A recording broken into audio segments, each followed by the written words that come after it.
Organiser des Jeux Olympiques en pleine crise sanitaire, c'est une grande première. Les règles sanitaires imposées aux sportifs sont très strictes. Ils devront notamment se faire tester tous les jours, porter un masque en permanence sauf pendant leur épreuve, se déplacer uniquement entre le village olympique et les sites de compétition et quitter les lieux 48 heures maximum après leur dernière épreuve. Ils ne pourront pas assister à d'autres compétitions ni être accompagnés par leur famille. Aussi, dans les stades, il y aura beaucoup moins de public.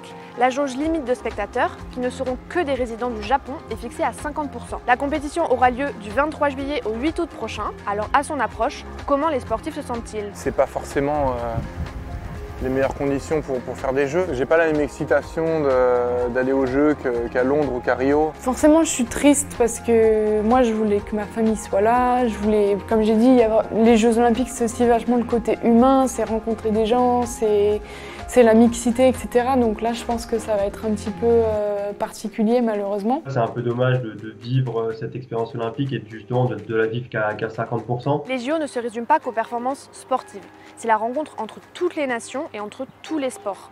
La compétition est célèbre aussi pour son aspect festif. Et pour la première fois, les participants en seront complètement privés. On travaille souvent ce qu'on appelle deux types de cohésion, donc la cohésion sociale, donc le fait de bien s'entendre on va dire entre sportifs, et la cohésion opératoire, donc la cohésion qui est directement tournée vers la performance, donc comment être performant tous ensemble.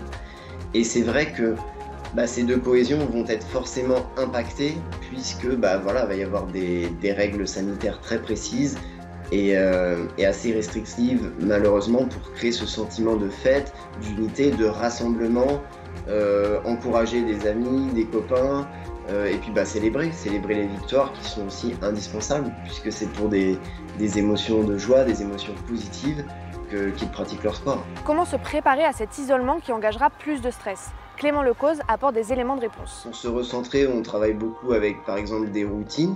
Donc on habitue le sportif à faire telle ou telle chose dans un enchaînement précis. Alors ça ne veut pas dire que ça marche avec tout le monde, mais avec certains, ça leur permet d'avoir un cadre précis pour les rassurer et les conforter. Il y a des routines un peu plus longues qui peuvent être par exemple du matin de la compétition jusqu'au début du match. On va réfléchir à quelle heure il est optimal de se lever, quoi faire au moment du lever, donc est-ce que c'est le moment approprié pour un petit déjeuner ou pas, est-ce qu'il y a d'autres choses qui sont plus appropriées. Il peut y avoir aussi des routines très courtes qui sont par exemple entre les points. Et là on a tous en tête l'exemple de Rafael Nadal qui remet son short, se gratte l'oreille, se recoiffe par exemple. Forcés de rester dans leur bulle, ça sera l'occasion pour certains sportifs, au contraire, d'être plus concentrés. Un des écueils à éviter pour une première Olympiade, c'est de trop se disperser. Et je pense qu'il y en a beaucoup qui se sont déjà fait avoir lors de leurs premiers Jeux Olympiques, à aller voir un peu trop de compétition pendant une semaine avant leur entrée en compétition, à aller se disperser, aller pas forcément faire la fête, mais fêter un peu les médailles ou les choses comme ça, se coucher un peu moins tôt, être moins concentré sur sa rentrée. Depuis un an, les sportifs sont presque habitués à faire des compétitions sportives régies par un protocole sanitaire drastique. Alors à l'approche des JO, ils n'ont perdu ni motivation ni positivité. Il y a un décalage entre les règles et ce qui se passe réellement, parce que forcément ils interdisent les athlètes de s'enlacer, etc.